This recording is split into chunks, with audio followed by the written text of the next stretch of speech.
Although that's goofy. Like you can't. Oh, there we are. We're out here somewhere. Nice. Let me try hitting the live button on the Instagram. I'm gonna. Yeah, you do that thing. Jimmy's messing around on his end. I'm trying to get us live on Instagram at the same time. Let's see. I'm going to remove it. I'm going to re-add it because it's very finicky. Here we go. Don't mind me. I'm just doing tech. Oh, man, and I hit the wrong button. I was trying to copy it, and I just wrote a C instead and overwrote the whole damn thing. Nope, that wasn't even what I was trying to do. This is so hard to multitask, you guys, but happy Wednesday night. This is officially the second episode since getting my Facebook back. That's a whole story in and of itself. But I'm now back out here and doing sweet shit. There we go. That's it. Let's go live. Why is it being weird? Come on, Instagram. All right. Maybe we aren't going live on Instagram. We're just out here on Facebook. Oh, no, there it is. Just takes a second. It just takes a second is all. So we're live on this other thing. I got to figure out if I can turn. Okay. Yeah, that's muted. Nailed it. Let me do this while Jimmy's trying to figure out how to share Facebook posts and feeds. He'll be right back. We're hanging out with Jimmy Tompkins tonight from Lights for Decorators. I got to go to Jimmy's Light It Up event a couple weeks ago down in Raleigh. There's a couple things that stood out to me, which is here we go. Coming back. Jimmy's back in the house now. Look at that. Did you figure it out? Did you do it? I think I got it. I've screwed up everything else in the meantime, but I got Facebook working. That worked perfectly. While you were doing that, I figured out how to get us live on Instagram, and the two took about equal amounts of time. So nobody missed anything. Nobody missed anything besides you and I trying to be IT people. Usually I outsource that sort of thing, but today we're just doing it all. Love it. But I was just reflecting. Got to hang out with you a few weeks ago down in Raleigh, and there were two things that stuck out to me, which is, damn, you put on a fun event for not charging anybody anything. Like, I don't know, the value to price ratio is the most distorted of any event I've ever been to. Like, like how good of a time, the amount of value that you get, the relationships that you build for what it costs. You can't. There's nothing I like. If it were on a spectrum, you bookend like solidly one end of the spectrum, and then there's like nothing else even close to your event for a long ways as far as like, because you don't charge anything. You know, and not only do you not charge anything, but you like feed us and take us out for a good time. So I don't know if that's going to happen forever. I don't know how the hell you do that. I don't get the math in it. As a finance guy, I'm like, I don't know how the hell Jimmy does this thing. But it was a hell of a good time. It was the right size of group, tons of good relationships, tons of good content. And the other thing that stuck out to me is I didn't realize how miserable it is in Raleigh with like the humidity and everything you guys got going on there. Like, that was a rough week. I was expecting to be comfortable, but like I went for runs in the morning and I just felt like I was running in a hot bowl of oatmeal. But here I am, I'm sitting on the back deck and it's like 70 something degrees, gorgeous. You just never know. You never know, man. But no, that was a brutal week for sure. That was a hot one. That was a torture. Yeah. And I mean, like hot, but not just hot, like 90 along with 90% humidity, which like, I know that happens in Florida, but I don't know. I didn't realize that you guys got that shit too.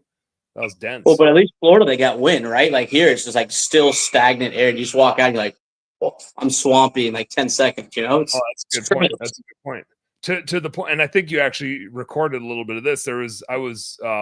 Ryan Lee had like a recruiting thing that Sean Day, who runs Higher Lead Chill, and I were on coaching Ryan's group on recruiting stuff. And I was sitting outside for a little bit, and it got so miserable, I went into the bathroom in Angus Barn and sat in there. Which, you know, if you're listening and you don't know what Angus Barn is, you don't have the perspective on why I would be sitting in the bathroom. But it's got this nice little like country club style bathroom with a little side room, which I don't know what else. I don't know what else you would do in there besides take a call. It's like perfect. Yeah, I mean, it was the perfect thing. And I tried to talk Ryan into it. He's like, oh, I can't do that, you know. Yeah. But you know, there is only one Ryan Lee. So Ryan you know, Lee yeah, Ryan Lee, you pointed this out, and I'd never thought of it before, but he's the only Ryan I know that goes by both names. Like if somebody says Ryan, you don't think of him because he's Ryan Lee. Ryan Lee. And as I thought, it was 2 1-syllable words, but that's why I am in the lighting industry, because Ryan is definitely 2 syllables. You think this is I'm just like throwing this out there because there's Cher and Madonna, and there's other people with like a single name. Do you think Madonna was maybe like Ma Donna? Like maybe her name was Donna and then she had kids and maybe then she was Ma Donna. Ma Donna. I like that. And it'd be like Ryan Lee, right? Like maybe if Ryan gets famous enough, it's just gonna turn into one name, like one word. Ryan Lee. Yeah. How would you say that one? I don't know. I'm just throwing it out there. I like that. No, I think it's a continuation because I don't pause in between them. It's just Ryan Lee. I don't pause in between. Yeah, it's like Madonna. Yeah. Like that other guy we know. Some call him Jared. Jared? Where's the Subway guy? Now all of a sudden it's JC, but his name's Jared. But he goes, I don't know what his real name is actually. I don't even know. Yeah, it's like multiple personalities. It's hard to know who you're gonna get when you run into them. You don't know which version you're gonna get. But I do think back to the bathroom. It is Ryan Lee has an image to uphold, whereas I don't. Like people see me in a bathroom and they're like, "Oh, that's totally Plata." Like for the court. That's not a place you would see Ryan Lee. You'd be like, "What's Ryan Lee doing in a bathroom?" You see Dan in a bathroom, you're like, "Oh, I wonder if he's got a cooler Busch Lights behind him." Like it just kind of seems like the right vibe for where I would, Well, it wasn't right behind you. I'm pretty sure it was sitting outside the door, but it's pretty much there. It was right there. There was that was an interesting call. It's always weird when you're on a call and there's flush noises in the background. Like you just really never know. You really never know what the perception of that is. I felt the need to explain it sometimes, but yeah, no, that was a fun one for sure. I think like you said, the tons of value and people like you coming in and participating. It's huge, man. But those things are all about the networking, right? Like I love. I mean, I'm just, we go out to dinner, we go out to whatever and just kick it and play foosball and skee ball and whatever the heck we were doing. And it's just cool, the conversations and how, I don't know. That's what I love the most of it. The speakers are obviously incredible, but just talking with people and getting them outside the work environment or whatever you want to call it. It's I don't know. It's a breath of fresh air for me. And I think everybody kind of needs that refresher too, Yeah. I know you do training events as well. Like how often do you put on training events? Well, another one starts tomorrow. So tomorrow, Friday. But yeah, it's we do that's on the Omni side. It's been real heavy this year. Anywhere from 4 to 6 in a month. And they're 2-dayers. So that's been a pretty big grind, but we used to do a lot more Christmas, but kind of pulled off of that a little bit. Just because honestly, I think there's just so many blasted people in there. You don't need to continue to teach new people to enter. You got to kind of change that a little bit and get people that are already in it to be better at it and stop undercutting the price points and stuff like that. But no, I'm a big believer, man. Trainings and events like that. I just, at the end of the day, I'm a contractor minded person too. And I feel like, I don't know a whole lot of other industries that charge you to tell you how to use a product so they're going to sell you. And my whole mindset is like, all right, well, if we can help them cut out all the mistakes that I've made a gazillion times and continue to make, if like we can cut 2 or 3 of those out for them, well, they're going to be winning, which means if they're winning, they're buying more lights. So, I mean, to me, it's, if they are winning jobs, well, they're hopefully going to come buy the lights from us, or the product. So to me, I'm all about training, and the training is just not like, all right, here's how screw a bulb in a socket, or like, let's sit down in a classroom for 6 hours and bore you to death over what size grease should go on that window. At the end of the day, who really cares? Just, you got to know the other stuff. Like, you got to know how to sell it or know how to price it or know how to, all the stuff that the conference was built around. So, that's still something nice, man. I love it. I absolutely love it. I think you're honestly the first person where I was at your event and the main message in your talk was know your damn numbers. Because so often, especially in the product side of it, so often it's about the razzle and dazzle and how to upsell it and how to make it cool. And the product does a lot of that stuff already, but your focus was so much more on the business side of it. Like, learn how to actually run the business so you can do more of it. Like, don't pigeonhole yourself into being the artisan. Like, Right. be a business person. Like, know how to run this damn business so that you can do more of it instead of do 2 sweet jobs in a year. Yeah, at the end of the day, the lighting, the application, the power washing, the lighting, the painting, the landscaping. Honestly, that's the easy part, right? I mean, anybody could be a pressure washer. Like, are they a good pressure washer? That's obviously a huge difference. But anybody can be a high schooler can go buy a pressure washer, all of a sudden be a pressure washer. Next thing you know, he's blowing holes through shingles and stuff because he's a pressure washer, not the soft wash guy. But at the end of the day, the point of entry to that stuff is easy. But how do you scale it? How do you grow it? How do you know you're actually making money at it? Especially when your truck breaks down or equipment breaks down. Like, that stuff's it's brutal, man. It's truly scary because there's people that could I very well quit their 9-to-5 corporate job. It's tired of the bureaucracy or tired of just the rat race that they're in, and they're like, hey, I'm gonna go do this. And as educated, as good as they are, as successful as they were, even in the corporate world, next thing you know, they don't even know what a budget is. They don't even know they don't know their numbers because they were always given those numbers. They would say, hey, go bid to this, go do this, go estimate at this. And how many times you see like a really, really, really good production guy that's probably a legit rock star that's like, man, I'm underpaid. I'm not getting enough money. I'm going to go do this on my own because I see how much the boss is billing. Yep. And then next thing you know, he's like, well, he's broke and he's gone backwards, right? You see that so much. So, yeah, man, it's the landscaping, the lights, whatever it is. I honestly, that's the easy stuff. You go to YouTube to really learn how to do that at this point. Go to Chat GPT to learn that. Yep. So, but business is, I don't know. I don't understand why there's not more emphasis on that with folks. I really don't. The other interesting part of that to me when I was listening to you talk, and I've heard you talk before, but we've never like compared notes before. Like, as far as like what numbers you're using coaching, what numbers I'm using coaching, and as you're up there talking, I'm like, yep, that checks out. Yep, that checks out. And it was reassuring to me, like, the numbers are the damn numbers. Like, the business model is the business model. There's a lot of different ways to achieve it.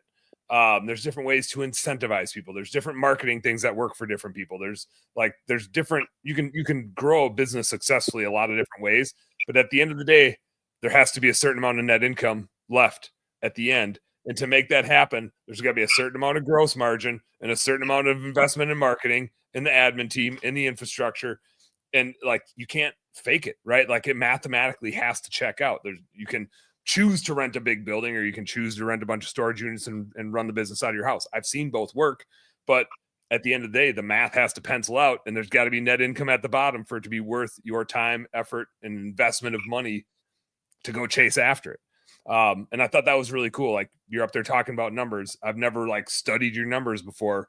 And there's even a point you're like, Dan, what do you tell people? I was like, I tell them the same thing. Like, yeah. The math is the math. It is, like, because it plays out. And you're right. It's straight up science. Like, it's, or math, or science, whatever. It's basic arithmetic. You got to have more of this than have, but it's hard when you're in the grind and you're in the rat race, and it's like, all right, I got my check. Let's get to that next job. Like job costing. How many people don't do job costing? Holy smokes. How many people don't even track hours on jobs directly? It's just, oh yeah, I'm paying you straight, whatever it is, what it is. And I mean, the numbers are science or math. Absolutely. And I think the other side of that is it doesn't matter what industry you're in. It's kind of crazy how, of course, there's a slight margin, but like, you could be in one extreme or the other, and the numbers are still a percentage of top line revenue. And there's always consistency correlations between those numbers, no matter what the end product is. And that's why, like I've always said, sales is sales. If you can sell a car, you can sell lights, you can sell insurance, you could sell a boat. Business is business. If you can run a business, you can run anything. It's just the byproduct is a byproduct, and how do you service it along the way? Yeah. So I think that's where, our goal, or my goal at this point is, how do we help people overcome those mistakes? Because I feel like now, a mistake you used to make 5 years ago, 10 years ago, like, bad mistake, but you could get through it. I feel like that same mistake today in this economy and in this, your margin of error is becoming less and less and less and less, because margins are becoming less and less and less. Yeah, and the cost of doing business is just going up, up, up. So like, I feel like those little simple mistakes 5 years ago, now do it again, you're toast. Yeah. Could be toast. Yeah, you got to get it right. To your point about like business is business, one of the realizations I had, this was in my old bookkeeping business. I had a guy that was a realtor ask me if I would do his books, and I was like, I've never done bookkeeping for a realtor before, so I don't have that expertise. Like I've never bought a house or two, but I've never sold a house. But it's a service-based business, no different than a window cleaner, a pressure washer, a lighting company, a chiropractor, a vet. Like, it's a service-based business at the end of the day.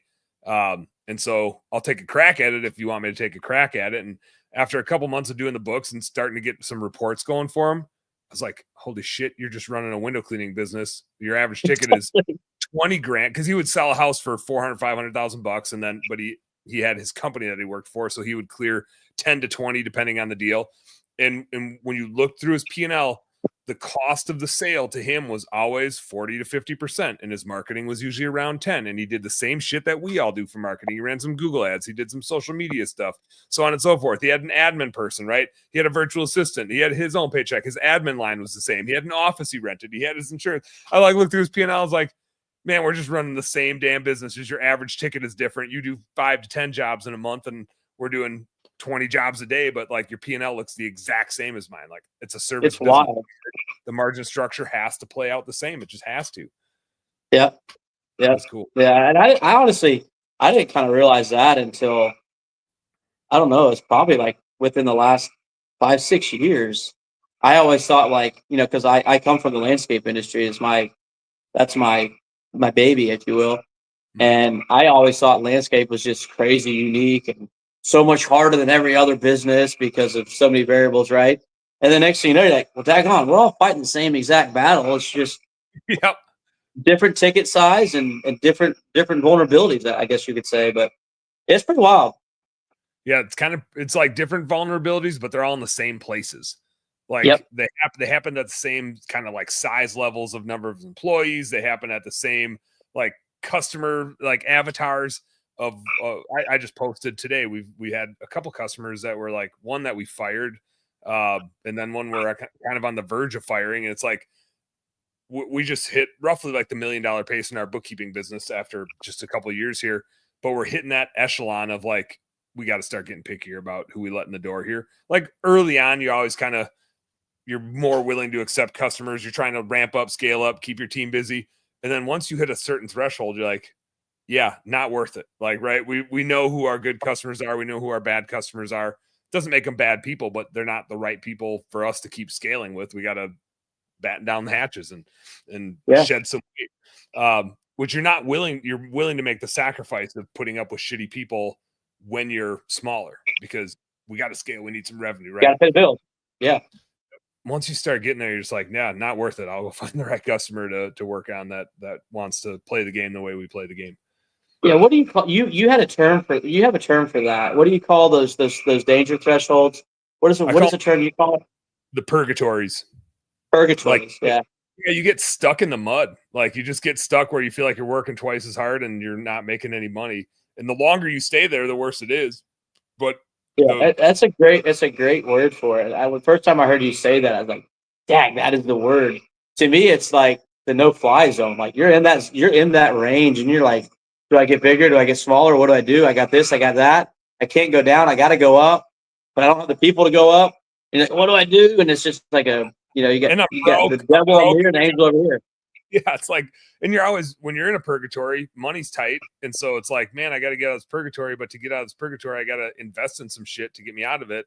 But I'm already tight on money.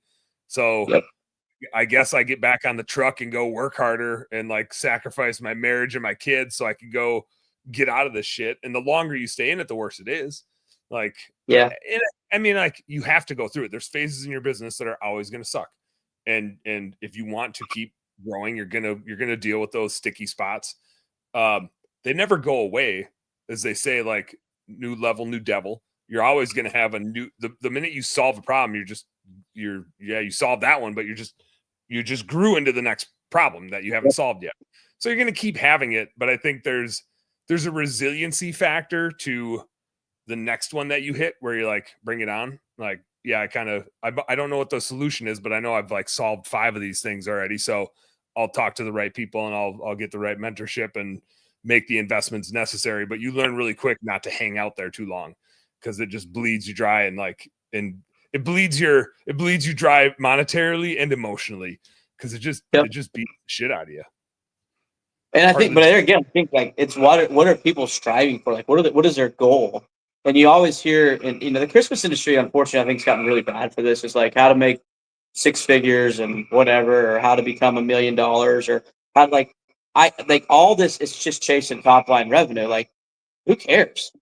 Mm-hmm. I know some guys out there that are literally grossing 500 grand that are living a life that is just unbelievable. And I know guys out there that are grossing 20 million are freaking eating ramen noodles every other night. Like, it's such a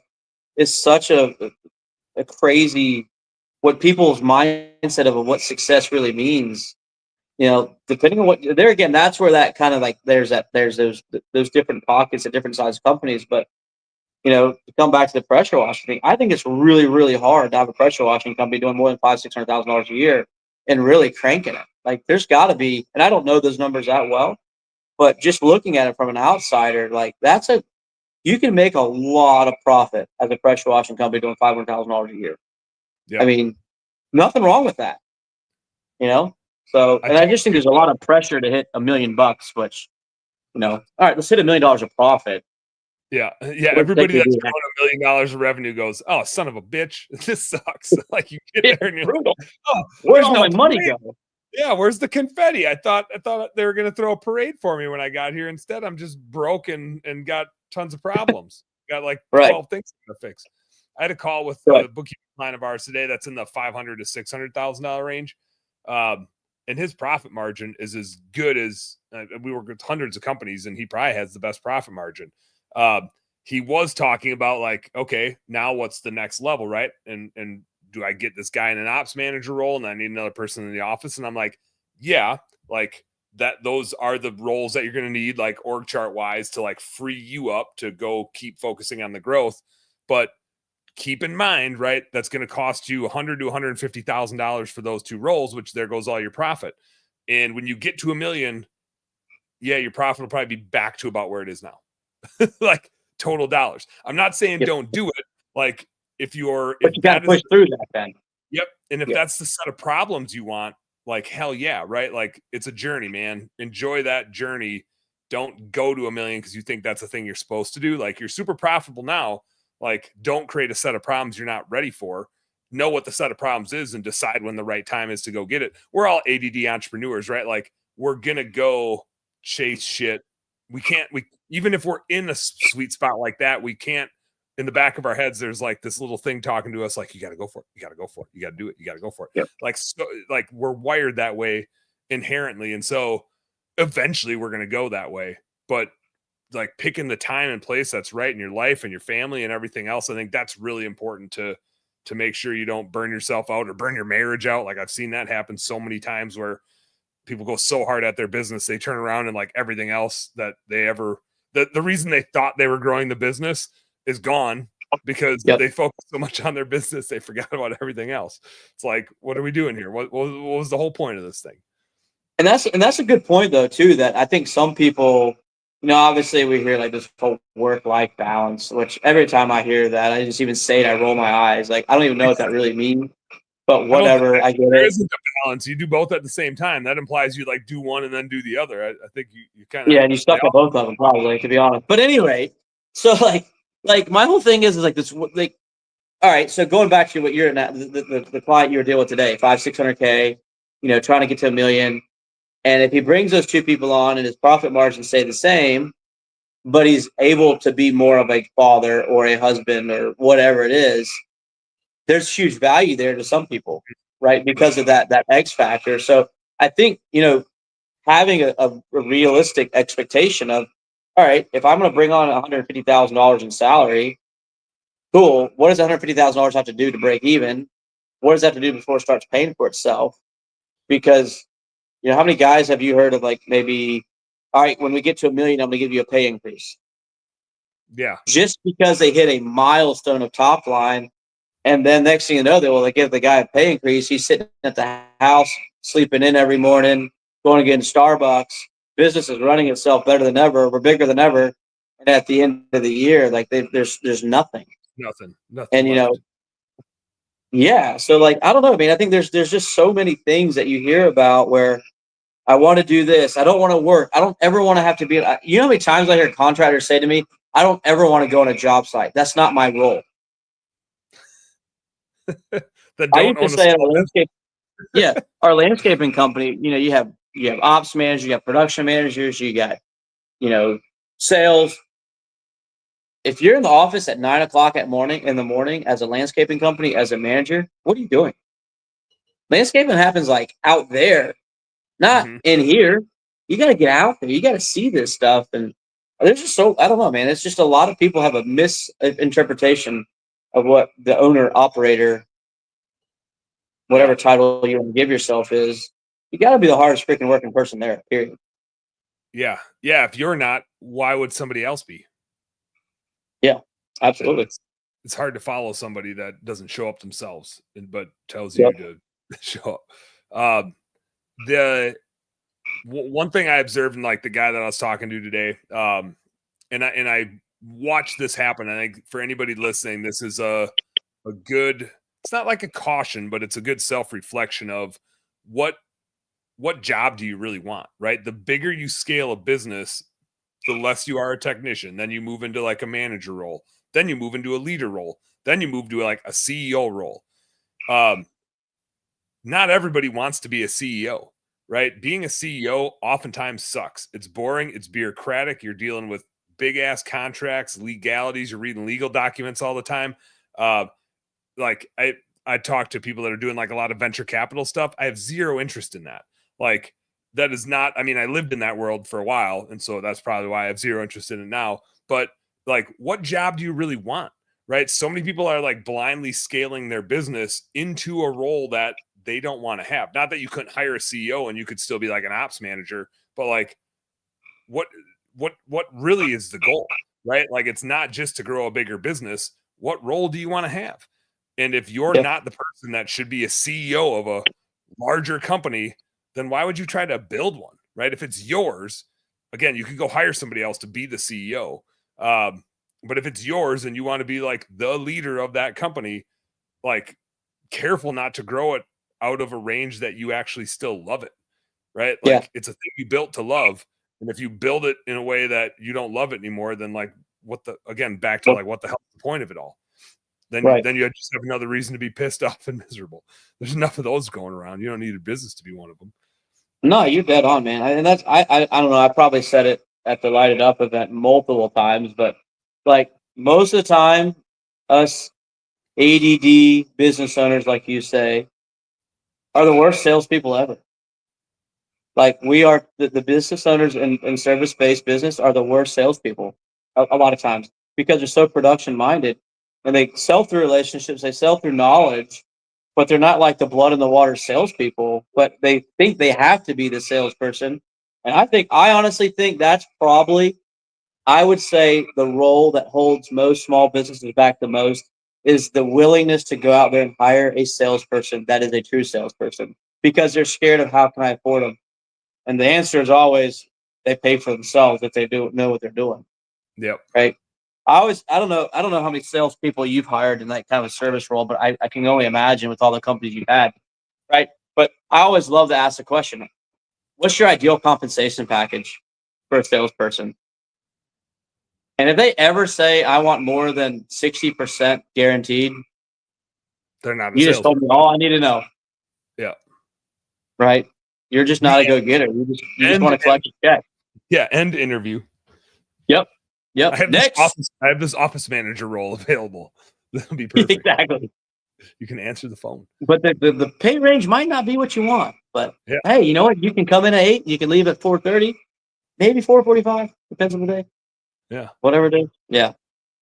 I want to go back in time a little bit, Jimmy, because we skipped over this part of the episode, which is we got to like have you introduce yourself and talk about the landscaping stuff and how the hell you got here. So you get to choose the starting point. You know, you can go back to like 1984. Yeah. You can go back to your birthday, you know, your original birthday. You can pick it up in awkward middle school with zits and stuff, or you can pick it up where you like started doing business stuff. Wherever you feel like there's a good inflection point of sent you on your trajectory. But tell us a little story. How the hell did you get here? Where did you start? So, how did I start? We'll start at the 14-year range. That's a good starting point. Yeah. So, my father was an entrepreneur himself, in engineering consulting, and you know, I always thought I was going to be an engineer and thought kind of follow his footsteps. And you know, I that's just what I was going to do. It was never really an option. And then they sent me to a good school, a private school, and everyone was driving nice cars, and I'm like, what kind of car am I going to get? You know, as a 14-year-old getting ready to get my permit or whatever. Like, what do you mean? What kind of car are you going to get? I'm not giving you a car. You got to buy a car. How am I going to buy a car? Yeah. You know, and so I tried to go get a job, and nobody wanted to hire me. I couldn't even get a job at like the nurse, like everywhere. I went and tried to get a job, nothing. So I was like, well, I guess I'm gonna cut some grass. And my dad is not like I don't know if he knows how to use an electric drill. Like he's just not that kind of a guy. You know what I mean? Yeah. And so I was like, you know, he's all, oh yeah, son, cut the grass, because he barely knew how to start the lawnmower.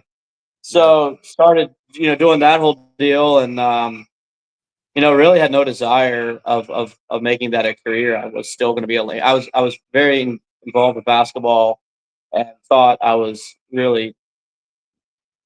him, as they would say this day and age. And was not, clearly, and was gravity challenged and everything else in between that happens when, you know. I don't know. I saw you at the little mini hoops when we were at the arcade. You were knocking them dead. Yeah, well, there was money on the line for that one, so money's on the line. I'm dialed in every time. Okay. But yeah. So but no, so that's where it started. So I started cutting grass, and I knew nothing about the service industry, because my dad's he's a consultant, supply chain guy.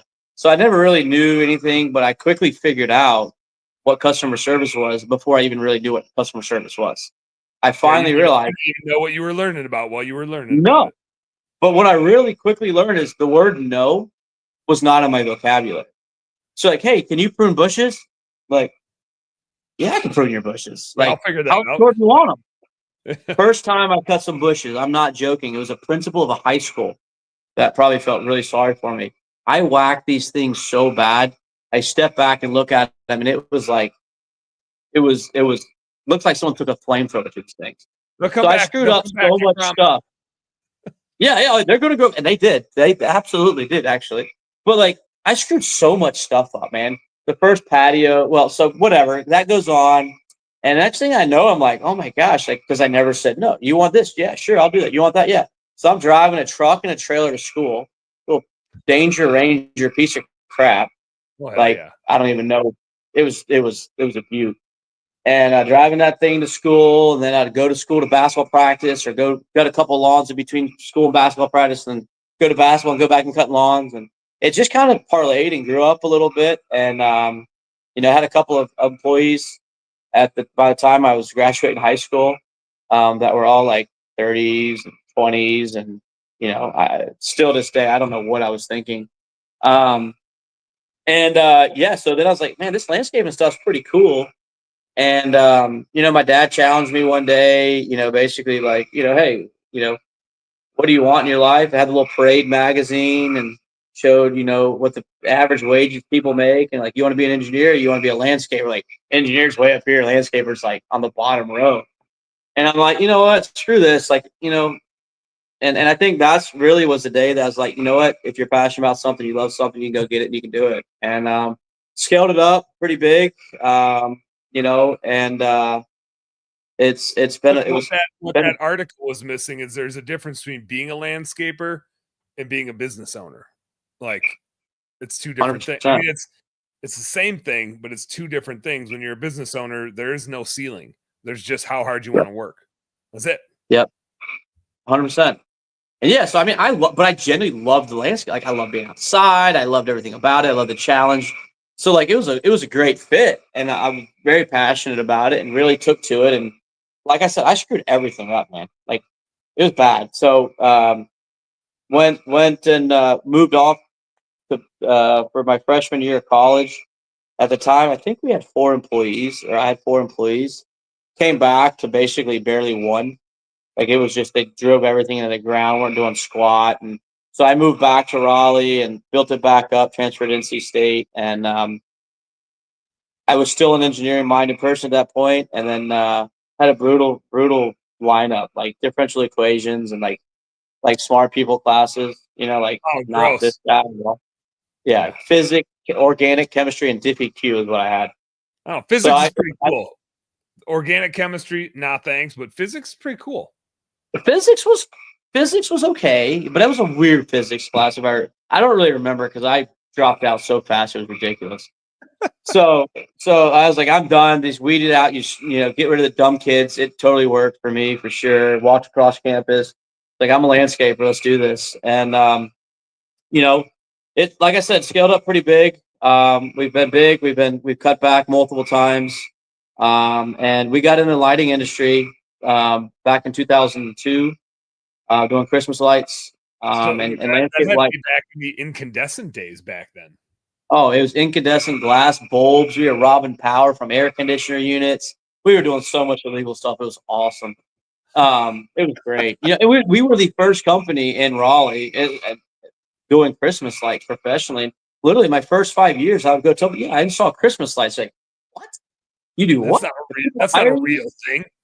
No, it was completely like, what a joke this is. And we just did it. Honestly, the reason we got it in Christmas lights, I didn't care to make $1.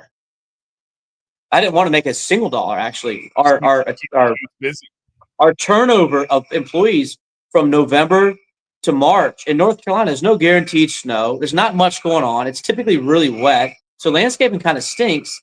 And back then, you could hire whoever you wanted to. Like, it didn't matter what color their card was or what tax ID number they had. You just hired them, right? And all those guys, for the most part, they weren't getting 60 hours a week. They wanted 60 hours, not 40 hours back then. They would they'd up and leave you. So you had to figure out a way to keep them busy. And then next thing I know, I was like, holy cow! Not only 2 really cool things happened for that. One was we actually said, holy smokes, we can not only retain our employees, we can make money, a lot of money. And then the second thing that was mind blowing is it put us in touch with the upper echelon demographic in our market. And still to this day, a lot of those customers that were gained in the early 2000s from lights that converted over to Christmas, maybe it was 1 year, 2 year, 3 years, 5 years down the road, still to this day are still customers of our landscaping company. So that was really cool. And then the Christmas lights blew up massively, where we were hiring, I don't know, 12 to 15 people, back in 2010, 12 years just to get Christmas done. And then had an opportunity to become a distributor, and I was like, I don't do that. That's not what I want to do. I don't know anything about products. I'm a service guy. I've already screwed this up enough. I can't learn something else the hard way. And they kept pushing on me, and And then it was actually Mike Marlowe. I'm not sure if you know him. Great guy. Yeah. He's been around for a long Mike time. is the reason I got my Facebook page back, because he was on the show, and I met him down at Ryan's event down in Orlando in the spring. Okay. He had like the booth right next to mine, so we were BSing. I had him come on the show, and he's like, my Facebook. This was like right after my Facebook account had been hacked. He's like, my personal one got hacked, and I used this company to get it back up and running. And I didn't, I was sitting here drinking beers and never like wrote it down. I was like, oh yeah, text me later. So like 2 months later, I'm like, Mike, what the hell was that name? I still don't have my account back. What was the name of that company? So he hooked me up, and here I am back. I'm back. No kidding. So there's companies that do that? Yeah. Yeah. Like that's pretty impressive. That goes on that somebody started a business to help idiots like me get their Facebook account back. That's crazy. That's unbelievable. I've never heard of such a thing. But yeah, so he leaned on me a little bit as like, and he's like, what does it really mean? He's like, well, you get products cheaper. I'm like, so I'm a distributor. I get products cheaper. Ding, ding, ding. Let's do this. And I'll be honest, and I think he this day still knows. Like, yeah, we took it and we were buying products cheaper, and we had a competitive advantage because we were distributors, just because we were moving a lot of volume. And then all of a sudden, people started like asking, like, "Do you have this? Do you have?" Like, yeah, you want to come buy it from here? Sure, come grab it. You know what? Yeah, it's ready. And then my radar just started going off, and then I was like, you know what? I then people started to ask questions. How do I do this? How do I quote this? Have you ever done a job like this? Could you help me with this? Would you mind consulting? No, I'm not consulting, because the second you pay me $1 to do anything, you own me. If I don't want to answer your call and you don't pay me, I don't have to answer your call. If you pay me, I got to answer your call, So it just kind of like parlayed from there. And then, have some great relationships built through over the years. HPL, Holiday Bright Lights, had a great relationship, with those guys. Think the world of them. Mike was there, and Holiday Dynamics, and these guys. So, they really helped us out a lot. And, then just kind of wanted to always be innovative and do something fun and aggressive. And that's where Omni came out, at this point, 2.5, 3 years ago. Started really grinding on that. And that's been a wild ride, man. So, and here we are, so it's been fun. But what I really have taken to on the distribution side is the working with these contractors, because these guys are so much further ahead than I was.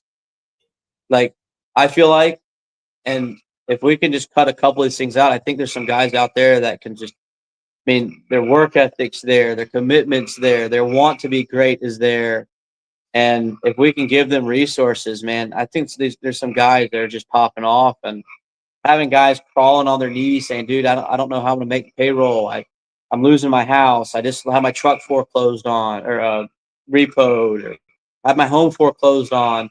Like, I've had these conversations with these guys, and then, you give them a little bit of adrenaline. You build them up a little bit. The next thing you know, they're calling you up saying, man, you're never going to believe it. I just sold a $150,000 job.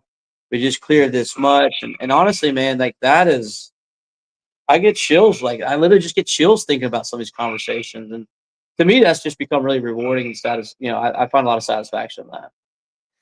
It reminds me, and I'm sure you got this too, like, as you were scaling your landscaping business, like, growing the business is fun, but growing your team is way more rewarding. It's just like having kids. Like, watching them have success is more, like, hits you harder than your own successes. There's you actually feel like you do something seeing other people be successful.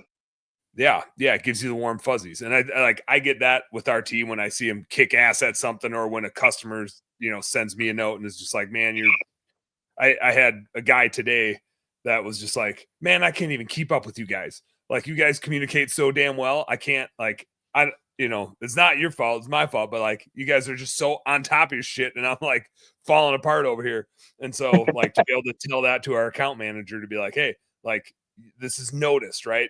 Yeah, they might not get back to you all the time, right? But they notice that you're relentless. Like, you're so good at what you do that like, they're acknowledging it, right? Like, they're seeing the writing on the wall. So it's just so fun to watch your team like have that success and grow, versus like, you can do it, but it's not as rewarding. It's not the same, right? Once it's like I hunt and fish a lot, and sure, like catching fish is fun or shooting a big buck is fun. But when you get to get somebody else out to do it, like you've done it enough times. And it's just so much more fun, like coaching somebody else along and watching them have that success. It's a blast. Yeah, I agree. Maybe someday you can have that feeling teaching me how to be good at skee ball. Like I feel like I'm bad enough at skee ball that you could probably like feel like you got me there. Be a project, but someday. Yeah, but I'm pretty sure me and you dominated the foosball table. We did work the foosball table over pretty hard. That was the slacking of slackings for sure. I think we had one blemish on the evening, right? One, maybe. We did have one. Yeah. A lot of weird bounces in that game. A lot of weird bounces. But yeah, they say what is it saying? Like every now and then a blind squirrel finds a nut or something like that. Yeah, or a blind nut finds a squirrel. I think they were a couple blind nuts that found a squirrel. That actually probably checks out more for those guys. But so where do you see the lighting industry going? Like we've had a lot of new entrants over the last decade, I'll say, but when I'm driving around, it doesn't look to me like we've hit saturation. For sure not in permanent lighting. Like permanent lighting is, I think, even at its infancy in terms of adoption rate. Holiday lights are getting a little saturated, but I drive around my neighborhood and maybe there's like 2 houses out of a few hundred that clearly have professional lights up. Like it's not at all saturated yet. What's your outlook on it? How do you see it playing out here over the next 5-10 years? Yeah, so there's 3 sides to this, right? You got the landscape lighting, you got the permanent lighting, and then you've got the holiday lighting. Mm-hmm. And I had a call with a client 2 days ago, I think it was. I don't even know what today is. Maybe it's yesterday. I don't even know. It doesn't matter. And considering a massive move in a new direction with a company that is in other service that does a heavy door knocking, actually, company. And basically, he's kind of brought him in to say, hey, what are the options to add this permanent lighting and Christmas lighting to the portfolio? This is a company that sold for north of 200 million 2 years ago or 3 years ago. The non-compete's up, and they're basically bringing the band back together. But they did a ton of solar. And obviously, we know where that industry's gone. So they're trying to find the next best thing. And so obviously, we're talking Omni and how that's going to they're going to slay it, and I think they will. And then well, I think that really parlays into Christmas. What do you think? What can we do? I was like, well, yeah. I mean, with the marketing budget and what you guys have, and with what resources you can throw at it, yeah, you could very easily do 300-400 jobs your first year, and gross out probably some pretty solid numbers. But and then they're getting all excited. They're like, okay, well, what question have we not asked you that we should have? I was like, and this is terrible as a Christmas light guy, right? I was like, you should ask me if I was in your shoes, would I start a Christmas light company? So of course they did. I'm like, no, absolutely not. Right? It's glorious. It's easy to get into. Anybody can hang Christmas lights, right? I always say all you need is a truck, a pair of balls, and a ladder, and you can be a Christmas light installer. Mm-hmm. Right? Mm-hmm. Truly. But the difference is, how do you scale Christmas lights? How do you do what you do in a short period of time with the stress, 120 volts on ladders, extended hours, people freaked out, the need for service and servicing it now, or you're going to be held over, raked across the coals, and the price is dropping. We're seeing people getting $3.50 a foot for C9s. Why? Why would you consider that? Yeah. Right. It makes no sense. So, yeah, it's easy. Yeah, you can go hang lights, but it's the takedown. Are you going to have the same crew next year take it down that's putting it up? What's your takedown process? What's your storage look like? Like that, people don't think through that stuff. Oh, yeah, I can hang up lights. But when you get hundreds and hundreds and hundreds and hundreds and hundreds of jobs, how do you store them? Where do you store them? Who's managing that? Who's bringing inventory in and out? Like, it's a big, challenging business. It's a process. So Christmas lights deserves a premium price, and it is being bashed like no other industry that I've seen, in my personal opinion. And that's honestly why we've stopped doing a lot of the base what we call basic training, basic training boot camps is what we called them. So I think that's one where you're going to see some businesses that are established taking it to the next level and excelling. I do think the interior market is untapped. So if there's a willingness to go into the interior side and do tree decor, commercial and things, I think that's an untapped market with a huge runway. And people want innovation. People are sick of C9, sick of 5 millimeters. What can you do that's different? So I think people that are going to be able to find challenging things and do different things are going to win. And then landscaping, I think there's a huge runway there still. Landscape lighting, I think the opportunity there is tremendous. You just got to believe in it. You got to be committed to going and doing nighttime demos. I'm a huge believer in nighttime demos. I know there's some other people there that says if you're a good enough salesperson, you can sell it, and they're right. But a nighttime demo is the nail in the coffin every time. Yep. And then the permanent side, man, obviously, what we've seen with Omni, I would have never in a million years expected the growth we've seen. And that growth's come with some challenges, right? We had some serious supply challenges last year that we just didn't have forecasting. We didn't know what was going to happen. So that's had its challenges, but man, the runway there is huge. It's long. The cost, I'm saying cost loosely, of entry is high, right? It's technical, it's advanced, it's permanent, it's clean, it's got to be done well. There's so many people that are Christmas light guys that'll never touch it because that's way too bougie for them or whatever it is, right? So I think it's going to be a protected industry. Obviously, we have the ability to protect the Omni people because if they don't come to a training, they don't get certified, they don't buy the product. It's period. It's plain and simple. And we're going to start scaling back those trainings or really target those trainings on markets that need some more density of contractors. But I think the opportunity there is huge. And, I think with our product, with all the strip series and the bistro series and everything that we have, man, I think people are going to get really excited about lighting and what you can do with that. I was just with Trevor last week down in Myrtle Beach, and we went to a sales call. And Trevor, as much as he says he kind of likes lights, well, I don't think he even says he likes lights anymore, to be completely honest. I think he says he hates lights. We might need to fact check that, but whatever. Like, so he had a job, he did an Omni job, and has a tremendous opportunity. And we went out there, and I show up with my roller, we get with a client.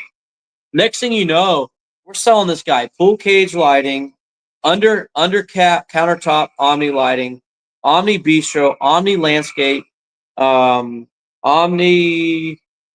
Like, dude, next thing you know, it's like a $50,000 job, and the guy's like, "Yeah, let's go. Let's go and redo all the front yard lights." He's got these FX Luxor lights, like these fixtures are $400 a pop. And we go around and we do it. I'm like, I said to the homeowner, I'm like, "Sir, I can't do this. Like, you got some really expensive lights up here.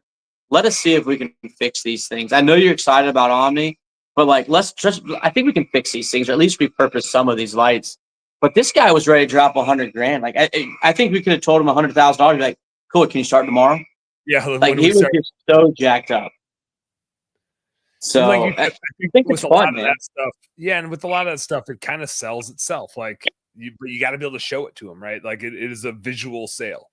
I'm and the kicker is, here's the kicker. The same client paid, I believe he said $30,000, $35,000 to put the pool cage lighting he has on his place right now 2 years ago. No, it's not been serviced. The guys won't call back, won't help him out. Pretty much he's out to dry. He's like, "Rip all this crap off. I want it gone." He's like, and he already has Omni on the front of the house, so he already knows what he can do with it. The dude's jacked. Man, so, who sells a $35,000 job and disappears? Like, well, I guess the guys are out of Florida. Oh, okay. Yeah, exactly. I don't know. Who makes no sense. That's weird. One man's trash, another man's treasure. But what an opportunity. How do you see, like, I was coaching a guy that did holiday lights out in the state of Washington, and all of a sudden OSHA shows up and he's got to have an electrician on staff, right? And I know in Minnesota you can do holiday lights without an electrical license, but to do permanent you got to have an electrician license. And that's like a weird thing, and it seems like a lot more of it is moving towards having to be an electrician. My internet's like laggy over here or something. Everybody in my neighborhood must be streaming shit, but or my kids are. Are you like, is that a trend you see happening? Is that more and more places are requiring that electrician's license? And how do you think people adapt or respond to that? Yeah, I think you're definitely going to see a push. Obviously, trends like that typically start, where they start on the West Coast in the more liberal states, because they're going after money, right? At the end of the day, if they require you to do it, there's licensing fees, there's annual fees, right? So and then permitting fees. So they're generating tons of money by having those jobs become permitted. So yes, Washington, Oregon, California, you're seeing it very heavy. I think New York's not too far behind. I think New York's already tried a couple of times to get it. Minnesota is definitely one where we've seen them trying to push stuff through. You've also seen it in Florida, more so because of the amount of water. So that's a legitimate liability. So I do think you're going to see, and I'll be honest, I'm all for it. Give them, at least make them like for like the Omni, at least make them do like a low voltage apprenticeship, right? Make them go to a week long class and understand, because it's crazy. Like low voltage, a 12-volt system is more likely to actually catch fire than a 120-volt system, because 120 volts has so much. It's so much protection. There's so much built-in protection. 12 volts, any redneck can go screw to the other two wires, but hey, we got power. Let's go, boys. And then next thing you know, they're way overdrawing. And I think you've seen that on Christmas, right? We've seen the Christmas lights where guys are like running infinite amount of C9 bulbs on a socket, like 1,000-foot spool. Cool, let's run 1,000 foot at a time. Right? What happens? Well, it just melts because of the heat. And depending on how that stuff is set up, if it's not tripping GFCI or people bypass GFCI, I don't know why you'd ever do such a thing. I've only done it a million times. Just when it's inconvenience because it trips every time it rains, just rip the thing off the wall and put in a real outlet. But I do think it needs to happen. I really do. And I think it's also going to weed out the fly-by-nighters. Creates a barrier to entry to protect it a little bit in a way. Yep. And I think I've seen that on the landscape side. You have to have a pesticide license, you have to have an irrigation license, you have to have a landscape contractor license down the state of North Carolina. And when that happened, like the amount of guy in a truck, legitimate, landscapers, not lawnmowers, we saw a significant decline in competition when that happened. So I'm all for it. I think it's going to be hard to get some traction in some places, but hopefully when they do implement it, there's grandfathering things in place. And typically they handle that well, but I definitely think it should happen. Molly Both checked in here. She said, landscape designers, I'm throwing up the air quotes here if you're listening on the podcast, landscape designers in Florida sell 50K jobs, will never step back on the property. They see it all the time. That blows my mind. You're mentioning the one the 35K where they just like hung it out to dry. But damn, man, if I'm selling something for $50,000, I'm gonna be like baking you cookies every other day. I don't even know how to bake cookies. I'm gonna learn how to bake cookies just to keep that client. That's crazy. 100%. Like that's Molly's in a great market down there in Tampa. I mean, and they've got a great business too, of course. I mean, they've done some awesome stuff, but the Florida market, man, that's a wild market. There's no other market in the country like that market. And I'm careful because there's people flooding that market with Christmas lights that are, winter birds of Christmas lighting industry now. It's kind of crazy, but that is an unbelievable market. And you have a company like Elegant Accents, like Molly, there's like, man, they can slay it. They can, because they're committed to servicing a product. And that's the difference between them and that landscape designer is doing $50,000 jobs. That when's that going to dry up? Because they're just going to rub people the wrong way, Yeah, it doesn't. The biggest bummer with that is the standard that it sets for the industry. Like, I mean, we see it in so many different places too, where that lower echelon service kind of gives an industry a bad name, right? It's not a it's a stereotype. It's not a company by company thing anymore. It's an industry wide stereotype about level of service that you get if you hire a contractor or blah, blah, blah, blah. And that's the most frustrating part is you got to like overcome that objection when you step foot. Just a story that the client's telling themselves because they've been screwed over before. Yep. Definitely, you can definitely see that on the Christmas side, right? There's a lot of people scared to spend money on Christmas lights now because so and so took my lights, never called me back. This guy came in this year, was out this year, never came in service. I mean, the lack of servicing on the Christmas side has gotten brutal. Yeah, especially as you've just gotten the flood of entrants. I see that all the time, and especially as the economy started to kind of tighten up here a little bit with the uncertainty. I mean, marketing's gotten trickier, but it's such a good opportunity to acquire other businesses. Like people are going to start selling equipment real soon. Like it's hard to get through this summer lull. And I'm talking to people that are like, they're slowing down, but the smaller companies, when they slow down, it gets real tricky. And all of a sudden, a lot of those new entrants disappear. Right. Some of them make it, and obviously there's always new fresh blood and new fresh ideas. But man, if you're in that space, like it's just a matter of time, whether it's electrical license is required or whatever it is that people are like, nope, I'm not playing that game anymore. Like there's a tipping point where the market floods and then the water recedes, and it kind of happens over and over again. And when it recedes, it's such a great opportunity. You can scoop up equipment really cheap. You can scoop up lights really cheap. You can scoop up client lists really cheap. But right now it feels like we're in the mass wave of entrance, not the mass wave of exodus yet. Well, I'm a firm believer if you have the ability to do it when the economy goes down, what do most people do? They back down their marketing budgets.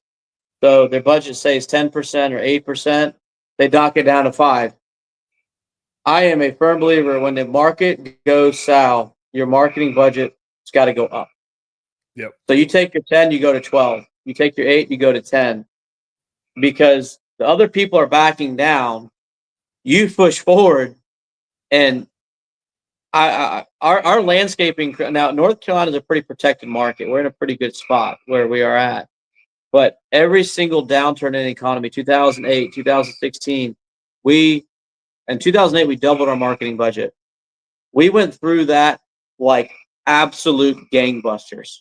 Like we grew and grew and grew. All these companies are filing bankruptcy, falling off the train, disappearing, and we're growing at like a crazy clip. So don't be. I would say don't be scared when that happens. Don't pull back. You got to go all in, like we did a couple weeks ago at the conference. But I think there's a thing that business is slow. I got to scale back. That's the last thing you scale back on, in my opinion. Yeah. And sometimes ads are like right now, I know marketing companies are struggling to get the right clicks and things are getting more expensive. But I always tell all of our bookkeeping clients, like buying a business is just another form of client acquisition, right? You've got a client list and there's a lot of different ways to get that done to hit the exact same acquisition costs that you would expect on Google ads or Facebook ads or yard signs or whatever else you're using for marketing. So if the market gets tight and you see other companies looking to exit, like it's just a marketing play. It's a and sometimes you're dealing with a lot of those, right? Yeah, a lot of acquisition. What kind of attrition rate are you guys seeing on those? On average, it's so variable based on how the business was ran, on the recurrence of the service, right? And on the pricing. I think if their pricing was shit, the client attrition when there's an acquisition is through the roof, right? Because whoever buys it has to raise the prices so much that clients are going to bail. And I like to do small business acquisitions always as a percent of revenue over time. I don't want to pay anything up front, like maybe a small down payment, and then we're going to work it off, and I'm going to pay 30% of revenue over a period of time or 20% of revenue over a period of time until we hit a certain number or a certain number of months or whatever. And by doing that, the previous owner is engaged to make sure those clients come. And that's the most important part. Like they're the ones, especially if it's super small and they have relationships with their clients, like you can't have them just leave, right? You need them to be the ones that say, hey, Mrs. Jones, I partnered with Best Damn Bookkeeping and these guys are great. And here's how we're going to work together, right? Like it needs to be described as a partnership, not a, hey, I sold out. And if you do that right, and it's coming from the person who's selling, then everything transitions smoothly. Like, hey, let me introduce you to my new partner over here. And we're going to come out and meet with you and whatever, and talk about your project. Like the business is sold, but it's explained in a different way. It's framed in a different way. And that person's incentivized to make sure those clients transfer because they only get paid if you make money off of them. And so if you do that right, you retain almost all the clients. If it's, hey, here's a check and that old business owner is gone and here's the client list and you try to reach out to them, half on average, I'd say half aren't going to sign up because their relationship was with that guy and he's gone. Yeah. Yeah, I feel like that number has been gradually getting worse and worse. I haven't seen a whole lot over the last year and a half, but I have a feeling, like you said, I think there's going to be some bargains out there. People just like, I've had enough. I'm tapped out. I'm over it. You know, so, but I agree. You gotta have that existing owners and even sometimes even management that's not going to stay on board, be able to contribute to that transition in the service world for sure. I mean, if you're just on contracts, that's different. But when you're having these dynamic relationships with people, that's 90% of the value of that relationship. Yeah. Yeah, I think it's especially the more personal the services, the more important that is, right? And the more recurring the services. If you're sealing garage floors or if you're doing garage door services, not as important. If you're doing lights and they see you every year, if you're doing window cleaning and they see you twice a year, if you're doing maid service and you're in their house every other week, like that transition is a absolute relationship, right? Like they know you, you know them, you're in their house all the time. And so those don't go lightly. Like if it's very transactional and it's infrequent, then the relationship isn't as important. But the more frequent it is, and the more like you're in their house when they're there sort of situation, like you know their pets' names, then that's a tough sale. Yeah. Jimmy, I got a really important question for you. How the hell did you and your family get so good at throwing beanbags? Like, do you guys have some sort of like radar vision thing going on, or is this just what you guys do every night? Like, did I interrupt beanbag night? It's for homeschool kids in North Carolina, you know, so. It's what you taught them? There's like a class my wife for this? Yeah, so the classroom involves cornhole, can jam, spike ball is on the daily PE class, you know. My kids, I am the sorriest loser ever. You didn't get to experience that 'cause I'm pretty sure I won everything that way. But no, I am the sorriest loser. But my kids, I think, are even worse losers than me. So when there's a competition, I don't know what is in our DNA, but it's not healthy. You know, my kids cheat at like the most simple games. You know, like catch my son over there. I don't know. There's this one game that they play card games. They got to get the cards in order. I can't Racco, I think it is. And you know, you get your cards, you deal them. You sit over there watching like cheat moving cards around. Like these kids are relentless. So yeah, I don't know, man. We spend a lot of they spend a lot of time in our backyard around the pool playing yard games. So and they like to bet each other. And I noticed your son was the one teaching all of us old idiots how to play craps and blackjack and whatever else. That one caught me off guard a bit. We're definitely eliminating some apps from his phone because he knew more about crap. I'm like, what in the world? Yeah, he knew the strategy of all those games. He had it figured out. Yeah. So he's definitely our little gambler, though, for sure. He might have a problem when he's old. I don't know. He's just a math guy. Yeah, he is a math guy. You're absolutely right, Bo. Yeah. He created a game. He created a card game with dice that he lets our older kids, buddies, and friends come over. And it's like you roll the dice 1 through 6. He's got 6 cards laid up. You flip them over, and he figured out all the odds of the card. So if it hits, it's basically like kind of like a roulette of cards. Yeah. And he's got all the odds written down. And then he rolls the dice of his card 4. He flips card 4 over, and then whatever card 4 is on the board. So it's got like, ace through this or whatever, and all these things. He's got all the odds of it. I'm like, this is an absolute racket, but it actually works. And like, I wanted to say, there's no way this is right. There's no way you knew what you were doing. You got it right. Right.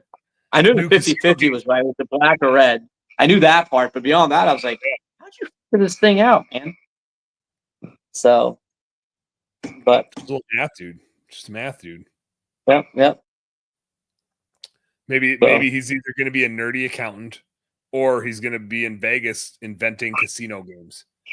They come up with the I would definitely. He's definitely probably the latter. Unfortunately. I was thinking maybe I never watched you play ball growing up, but watching you throw bean bags, I actually imagine you out on the basketball court just granny shooting everything, just one-handed, whoop, like fade away. I mean, if I played today, that's probably about all I would have, and I'd be gassed after one down and back, and I'd be passed out on the floor, most likely. But that's what it is. That you would just be like sitting on the floor, just throwing it up, just lobbing it. You got so good at the bags, just toss it. Yeah.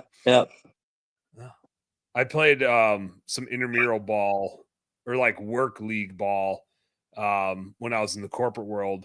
And it was like throughout my 20s. But then the minute I hit 30, we started having kids. I know you guys had some kiddos a little bit younger, I think. But I got my 20s to like keep playing sports. I played football, I played basketball like multiple times a week, was still super active. And then like the minute we had kids, like Marty and I played a volleyball league together. God, you can imagine me out playing volleyball. Like my wife played college volleyball. So she's all like, we do this and then we put it over here and then we put it over here and then we spike it, right? And I'm like, no, you hit the ball the other side of the net and let them fuck it up. Like that's how you play volleyball. It's the same way you play tennis. You get it over to the other side and let them screw up. No, they want free volleys or something every time, right? Yeah, they always want to like be, like hoity-toity about it. And I'm like, no, get that damn ball over there. That's the whole point of it. Let them screw it up. Why would we want it over here any longer? This is a damn hot potato. And I think we had 6. It was 6-sided beach volleyball. So you're all stepping on each other. And classic ADD business owner, I'll take up the whole court. Like that's all I've got is the aggression to go get the ball. So I'm like knocking people over. I'm jumping. We played in a bar league, and so somebody sent a ball flying, and I jumped over 2 tables and sent that baby back in. I'm like 20 yards off the damn court, diving over somebody's dinner. Ended up with some barbecue sauce on me, but that ball stayed in play. Like that's how it's done. It's good to put the cats to work on the volleyball court. That's where they came from, huh? Mm-hmm. Yeah, just jumping up and spiking it into just it was a co-ed league, so you're always like hitting it at the least athletic female on the other team. It feels like you're like picking on them.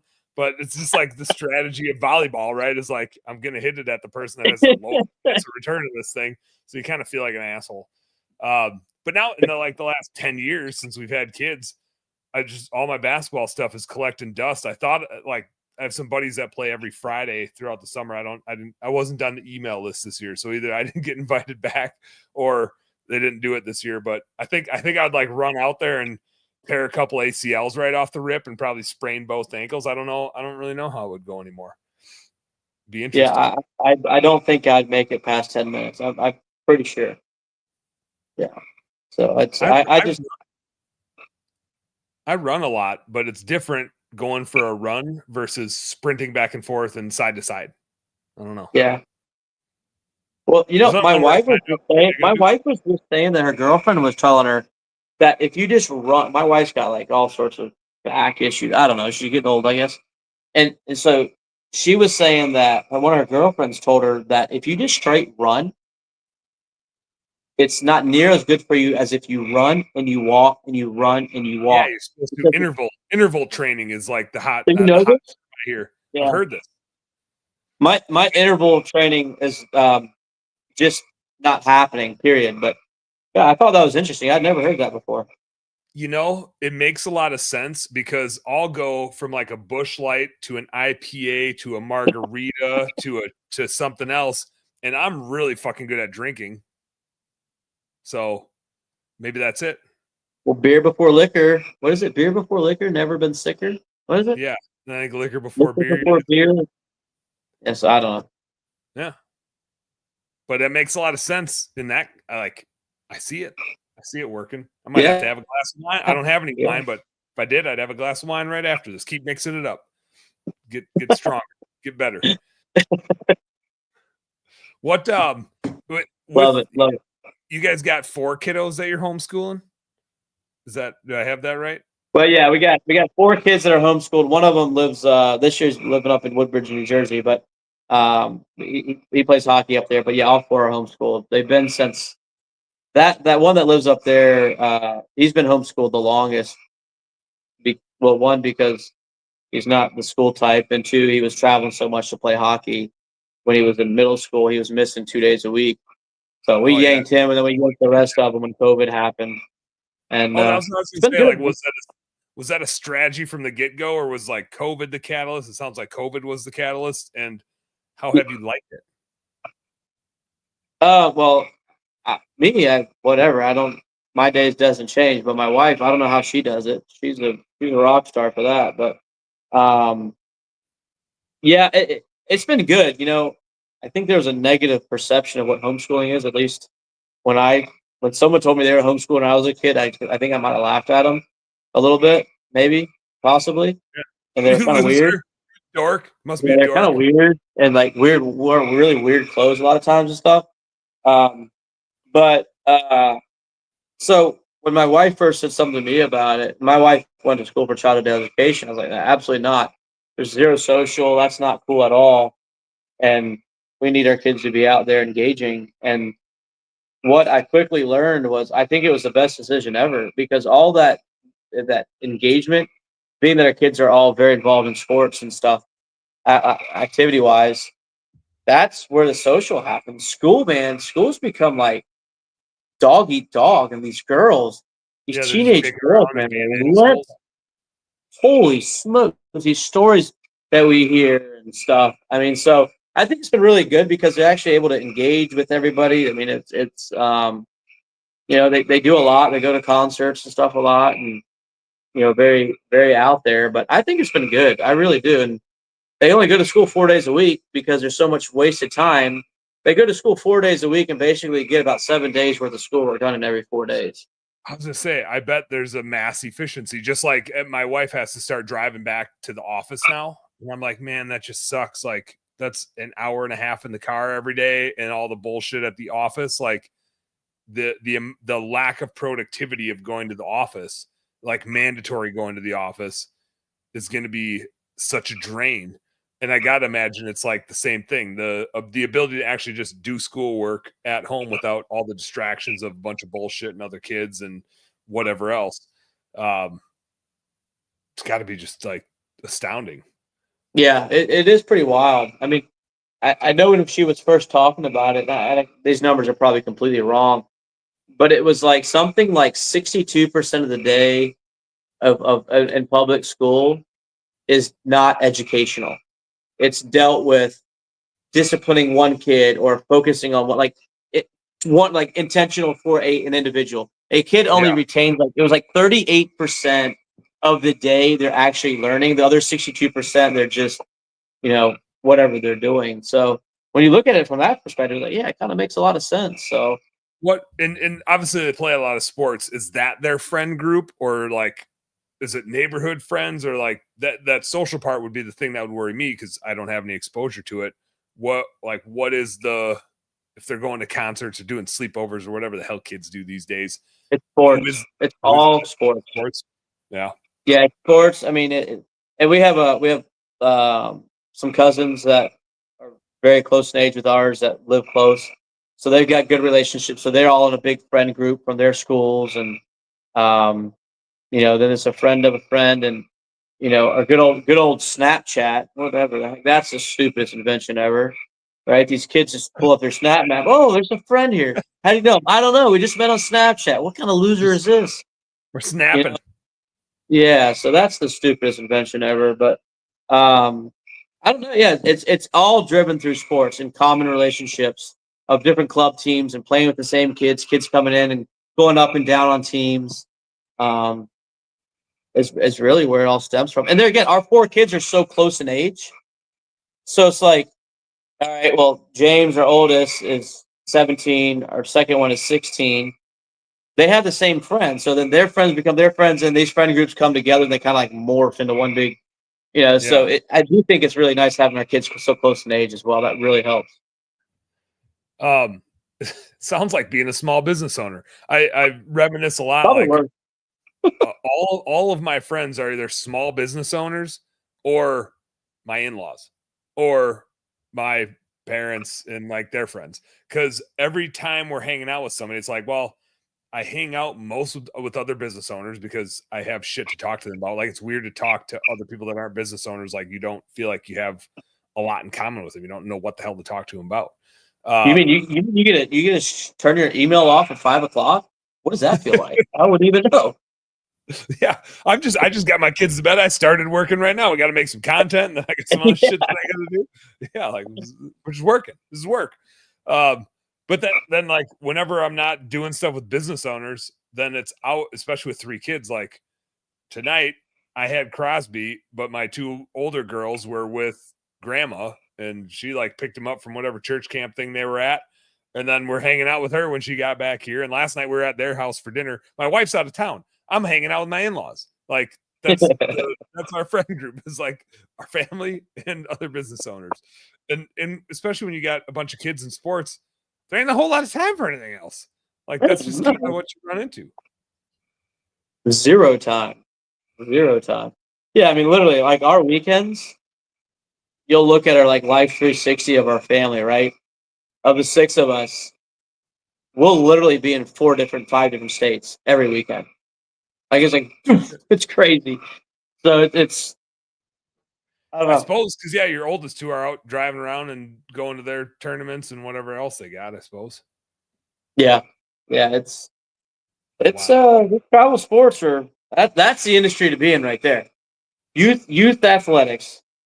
Figure out how to get into that industry, and you'll be set for life.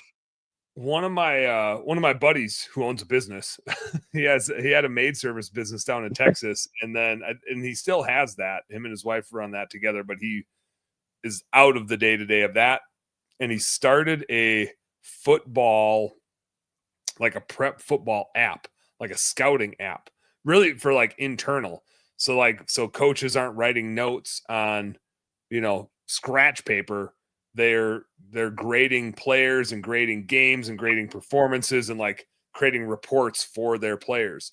And I was like, man, that's so brilliant. Like when we were playing high school sports, we just got the most asinine feedback from our coaches that right like that. And now I see it as a business owner, like, man, I got to make sure I give my team like actually useful feedback. Because when I was like playing sports, our coaches never gave us useful feedback. They half the time like they hardly even knew how to play the damn sport they were coaching, or they knew how to play it, but they didn't know how to coach it.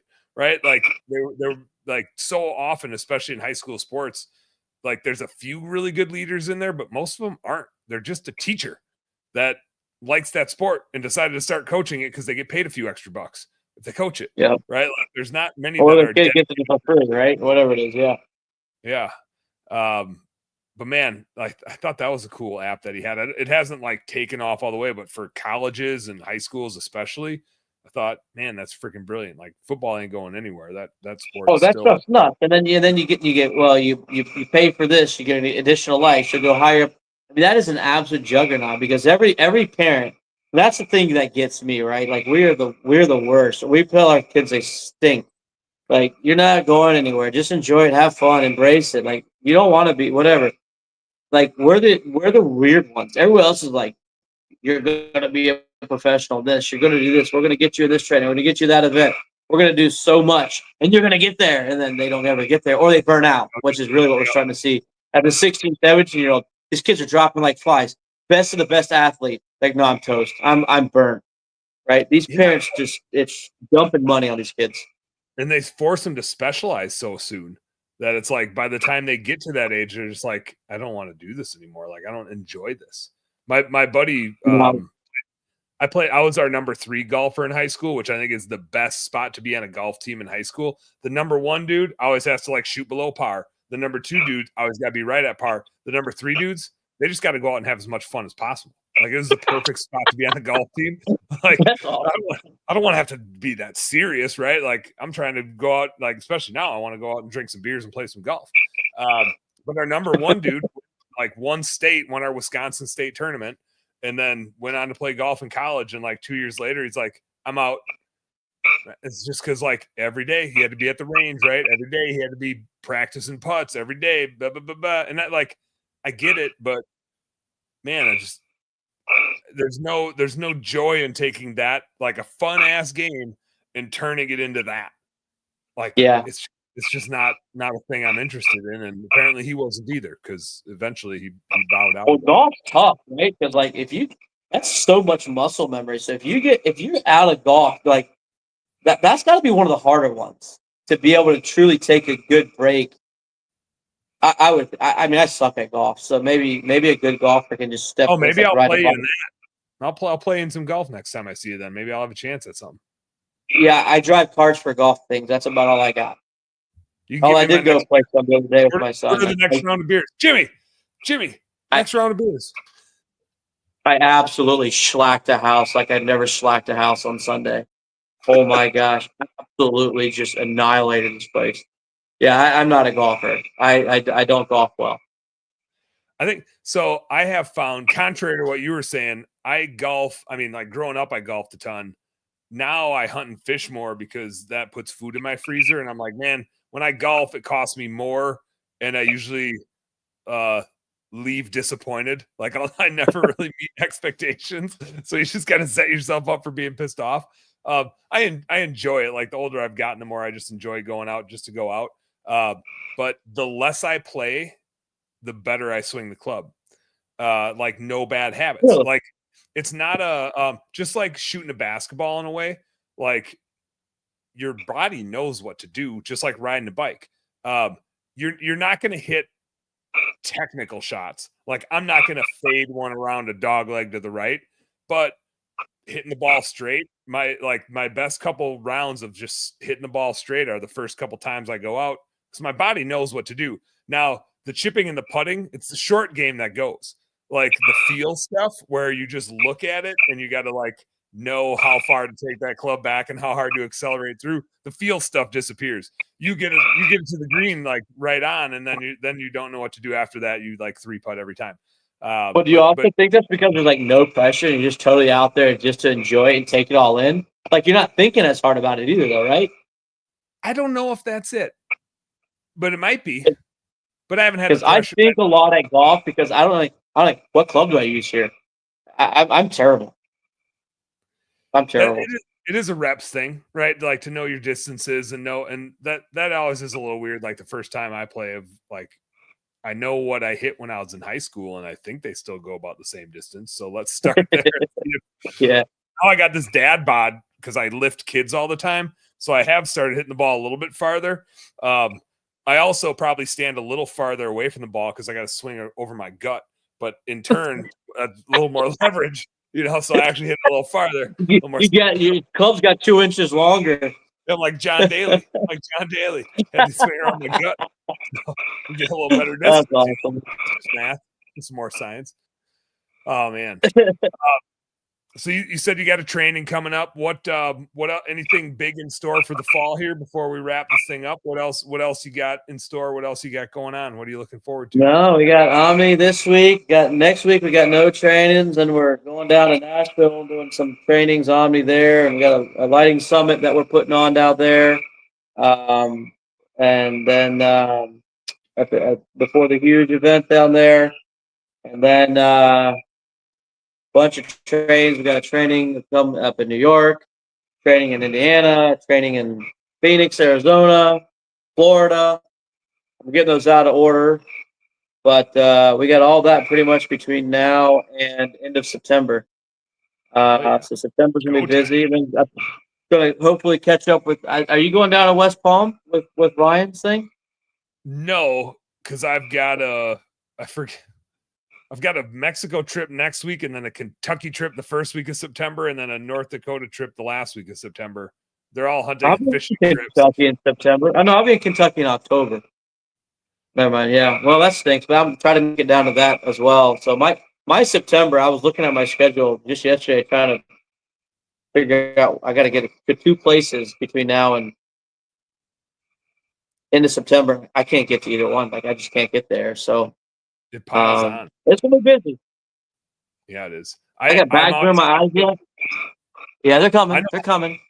I know I do, but I think mine just because I didn't sleep last night because I thought I was either going to shit my pants or throw up in bed. I wasn't sure, which end I was going to be battling with that stomach bug. So I'm still fighting that. But hey, business ownership, you just got to get up and grind. And when my wife was baby. When you got 3 little kids and you got to get them everywhere, you're just like, well, I guess we're just getting up, and who cares what I feel like? We just got to do today. We'll make it. No, I'm always conflicted in the fall because there's so many different business events to go to and different things. But I also, back to like the goal setting, the reason I do all this stuff is to hunt and fish as much as humanly possible. Like I just love being outside and hang. And if I can do that with other business owners, that's ideal. So like next week we're in Mexico. Jeremy Jennings, Joe Deveneaux, Chris Cook, a whole bunch of other like good business owner dudes. We're hanging out down there. First week of September. Trevor's going to be there. Joe's going to be there. My buddy Ben, Cole Sycophus is there. So we got like 8 dudes. Scott Zippler's that sounds like an Omni party. Every one of those guys is an Omni guy, but one of them. We got to, let me know if you need some like hunting lights or something. We'll hook you up. You want to show up and do a demo? Yeah, you got any camo lights? You got some camouflage for us? I think we can make that happen. Yeah, we could do some camo. That sounds awesome. It's tough to get to a bunch of other things. I try to like when I came down to Raleigh, I actually broke one of my rules because I was in the Philippines the week before, and I was like, shit, this is like I try not to do back-to-back travel weeks because I don't want to get divorced. And my wife travels a lot for work. I swear to God, there's got to be times where our kids think we're divorced. Like, hey, it's my week with dad. Oh, it's my week with mom. Like this week, she's been gone all week on different. Like she was in DC and now she's in New Jersey. She flies back tomorrow night, but I leave tomorrow midday to go work on some food plot hunting stuff with my dad. I come back Saturday night. I see her for like 2 hours. Hopefully I can convince her to have sex with me real quick or something. And then I fly out on Sunday morning for Mexico. So I think our kids are just like, oh, it's my week with dad. Oh, it's my week with mom. We're happily married. We're like, at least you got 50-50 custody working out. I mean, that's working out good for you guys. Yeah, and she makes more money than me, and so therefore, like at least we get to still keep all our money pooled for my sake. So yeah, works out great. Yeah, it's a wild ride. It's a wild ride in the Plata household, moving and shaking. Yeah. Jimmy, I have a closing question for you as we wrap this thing up. But first, if somebody's interested in Omni, if somebody's interested in your trainings, if somebody's just wants to BS with you and learn what you know, how do they get a hold of you? Well, your trainings, we post those on the Lights for Decorators website. All the events are typically on there, from our conferences to our trainings to the certifications are there, as well as on the Facebook page, the Lights for Decorators Facebook page, and then Omni. Obviously, we have a lot of really great distributors supporting Omni as well. So very actively pushing all those. To their events as well. So depending on where you're at, we basically over the next 5 weeks, we have pretty much, I can guarantee you there's a training within 3 hours of everybody in the United States. So no excuses not to get there. The events are free. Our events are always free. I don't believe in charging for that stuff. As long as we still have money in the bank, we'll keep doing them. If not, we're just gonna be out of business. So we'll keep grinding as long as we can. And but no, so Facebook, you can definitely see those. We announce things there regularly. And then Lights for Decorators website. And then, I give my cell phone out to people all the time. Not the best with Facebook Messenger. Actually, don't do that because you'll never get a response. Because I don't even know how to get in there. I can't ever find the lightning bolt thing. I don't know. It disappears on my Android device. Yeah. But yeah, Nice. I mean, email us. Let us know. We got an unbelievable team. So we're here to support and help people win. And it's crazy. We just had this conversation today where our team is built with a bunch of service-minded people, and we don't have salespeople on our team. We don't have a single person in our team that's called a salesperson. As crazy as that is on the lighting side, because that's not been the focus. We don't jam sales down the road, right? So it's kind of cool. People, our team really shares the vision of developing relationships with our customers and help them win. So Yeah. a lot of fun, but we got great team members that are super committed to our customers, and really fun to be able to share that with them every day. I have found the same thing with our business, that we don't need I hired a salesperson in my last bookkeeping business, and they tried too hard to sell shit. And it's like, oh, like, you don't actually need to sell them anything. They're already here. You just need to set good expectations. Like, they already want what we have. We don't need to convince them about the thing that we have. They know what we have. They know that they need it. We just need to do a really good job. Like, it's a demo specialist role. You need to really understand what the fuck that is we do, and like help them understand how it like makes their life easier. But you don't need to like convince them they need bookkeeping. Like, you would always just try to convince them, like, oh yeah, this is so great, and you need this and that. And like, no. They know what we do. Like they already know what we do. They just need to understand how the process works. Like, just set good expectations. Like, you don't need to stop trying to sell them some shit. You don't need to sell them anything. They already figured that part out. Yep. Close. I got the classic closing question. This is just like some run of the mill shit. Stuff you hear every day. This is stuff you hear every day. Let's say you wake up tomorrow and lights don't exist. I mean, lights exist, but it's not like an industry to do anything in. There's no holiday lighting industry. There's no landscape lighting industry. There's no permanent lighting industry. And I'm gonna take landscaping off the table too. You can't like do something you've done before. Those things just flat out don't exist. But you got to go do something tomorrow. Hopefully, make some money to pay the bills, but also is just like something you're super interested in getting off the ground or being a part of or something like that. You wake up tomorrow, that's the world. What would you go do? If I wanted to make money, I would get into senior living development. With the whole fancy stuff. You got the doctors, you got the plastic surgeons, you got everything in house. Like, I think that's a cool dynamic industry. And then if I was trying to be a nice person and just didn't need any money and was okay just being a Mother Teresa, I would 100% be in the children with disabilities realm. There's just always been something there that just, I don't know. My kids do it. They do this league thing, this baseball league, Miracle League, it's called. They're all over the place, and just stuff like just being participating or running or an event like that would be so glorifying, I think, for me. But that would be assuming I actually have some money left to do something with, But that's my two things, man. I love development. Period. I love the idea of developing and construction and big scale stuff like that. I think that'd be a lot of fun. Definitely not politics. I'll tell you that. Thank God. People wonder why our politicians are so bad. And I was like who that would be a normal person would ever sign up for a job like that? Well, it's like the building inspector, right? Who are building inspectors? They're failed contractors. Who are politicians? Failed business people. Like, not all of them, of course. I mean, the guy at the top's probably done pretty good for himself, but a lot of these these lower level people are people that never could really get a job, and the world was always against them, so they're gonna go change the world, right? So yeah, I don't know why you would do that. What a miserable job. Miserable.